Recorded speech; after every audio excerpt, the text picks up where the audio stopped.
Hi guys, it's Rebecca from alltapestrycrochet.com, and this is video number 1 of the Tapestry Crochet for Beginners series. Before I get started, I want to mention that the series is geared towards people who have some experience with crocheting already, but who are new to tapestry crochet. So if I say terms like single crochet, yarn over, pull through, round, and those terms mean nothing to you, you probably won't be able to follow along with this series. You should go check out some crocheting for beginners videos. There's lots of them out there on YouTube. If you guys though are interested in seeing some from this channel, go ahead and let me know in the comments below. If I get lots of requests, I'll definitely make that series for you guys.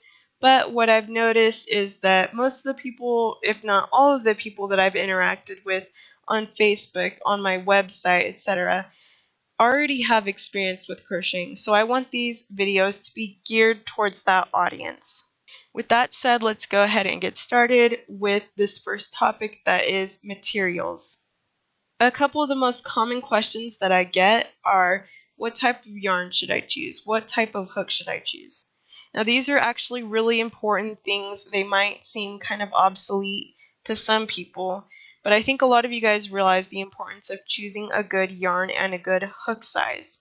Although it is very important, what I always end up saying is that generally it's a matter of preference, and really truly it is. There are definitely certain aspects about yarn and hook sizes that could make one a better fit over the other for you, for your crocheting style, for your project, but in the end, there's no right or wrong yarn or hook for tapestry crochet. It's really just about what works for you, what goal you're going for, and what your needs are. So I want to give you guys some guidelines to help you think about what you should look for in choosing a good yarn and a good hook. Let's start with yarn. When deciding what yarn to buy, I think you should consider these 3 aspects, and for me, this is the order of the importance as well. Number 1 would be yarn weight, number 2 would be look, and number 3 would be the feel of the yarn. The reason why yarn weight is so important is because yarn weight affects the amount of stitches that you can do in a given space. Therefore, it affects what type of pattern you could use for a certain project, or what type of project you could do with a certain pattern. That might not make a lot of sense right now, but I'll go into that more later. Right now, let's talk about the second point, and that is the look of the yarn. This is the second most important factor to me. Depending on how the yarn was processed, depending on the fiber that the yarn's made out of, it's going to have a different look. Some will look shiny, some will look smooth, some will look natural, some will look more defined. Usually it's pretty easy to determine what look a yarn is going to give you just by looking at the yarn itself when you go to buy it. So I won't be talking about that too much because that's pretty self-explanatory, but the next thing I want to talk about is the way that the yarn feels. Obviously, you want your tapestry crochet experience to be enjoyable. Some yarns are much more comfortable to work with, while some yarns can cause you a little bit of pain and discomfort. Some yarns have so much friction that it's difficult to work with, and you might find your hands feeling tired and worn out very quickly. Some are so smooth that it's hard to get a good grip on it because it just slips out from in between your fingers. So you want to find something that's kind of a good in-between for you, but at the same time still gives you the look that you're going for. Now let's first off talk a little bit about yarn fibers. Here are some commonly used yarn fibers. Now these are not necessarily the most commonly used yarn fibers. These are by no means all of the yarn fibers that are used.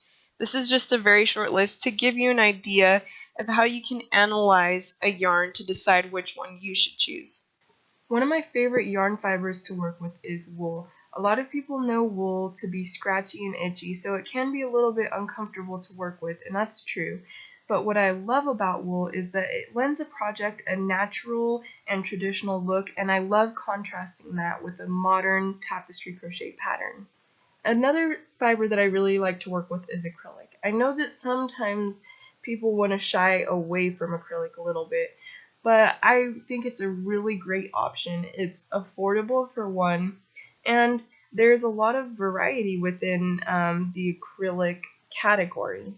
One acrylic yarn can be very different from another one just depending on how it was processed and created. Acrylic yarn can be really soft, and that's nice, and that's something that a lot of people look for in a yarn. However, in the case of tapestry crochet, this can be less than ideal because a lot of the acrylic yarns get their softness from being very loosely spun, and this can create some problems with splitting when yarning over and pulling through because tapestry crochet has to be done with very tight stitches. So although acrylic yarn is nice and soft, if it's too loose, you probably don't want to choose that for a tapestry crochet project. Another thing to shy away from with acrylic yarns is a yarn that's really stretchy. That's just one more thing that makes it difficult to maintain nice tight stitches. If you're looking for a yarn that will not stretch very much at all and that's very strong and has good structure, you should go with cotton. Although cotton will provide you with a good amount of strength and rigidity, the downside of it is that sometimes it could be too bulky, and bulky is something that you really want to shy away from with tapestry crochet. So as you can see, each yarn has its positives and its negatives, but you just have to kind of look at a yarn, analyze it, and think, what am I going for in this tapestry crochet project, and pick which one fits best with your goals.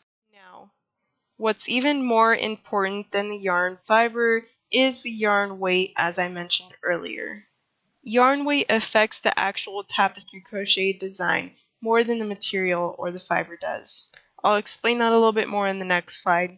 Size 4 yarn is a good place to start just because I think it's one of the more comfortable yarns to hold on to.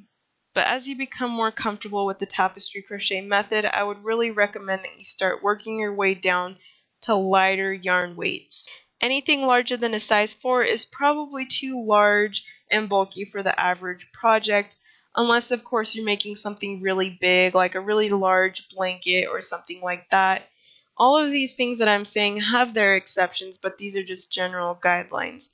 Speaking of guidelines, these hook size recommendations that you see on this chart here were not made with tapestry crochet in mind, so they're really not the best guide for choosing the hook size for your project.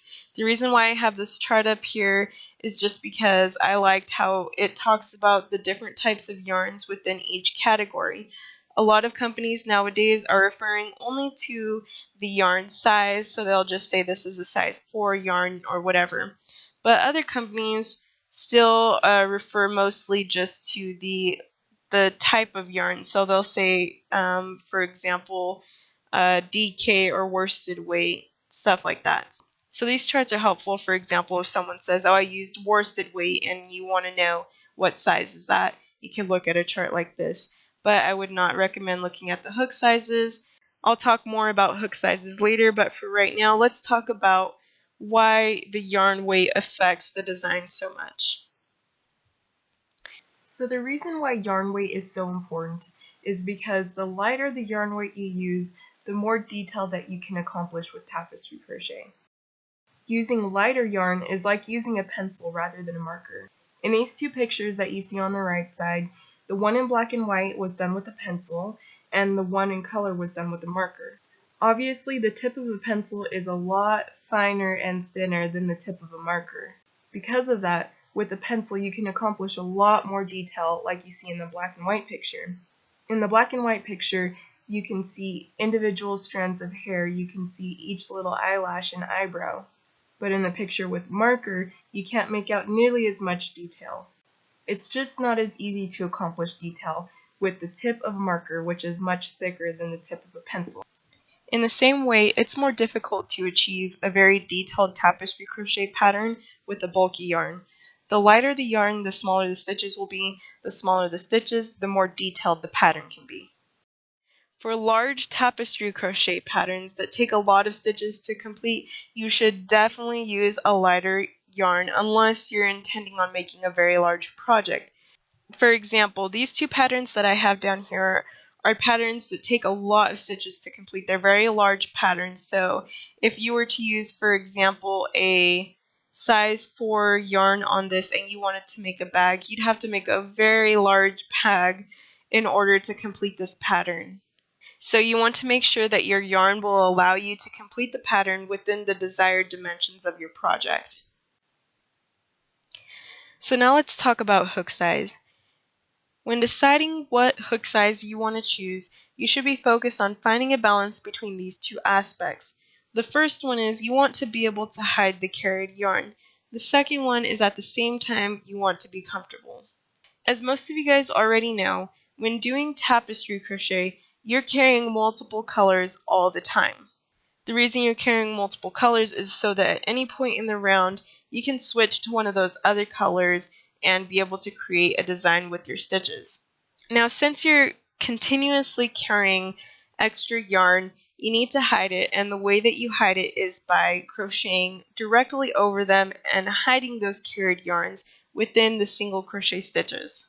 Being able to hide the yarn is one of the most important things with tapestry crochet, because the better you hide the carried yarn, the nicer your final project will look. Choosing a good hook size will make it a lot easier to be able to hide the extra yarn. At the same time, you want to choose a hook size that'll be comfortable to work with.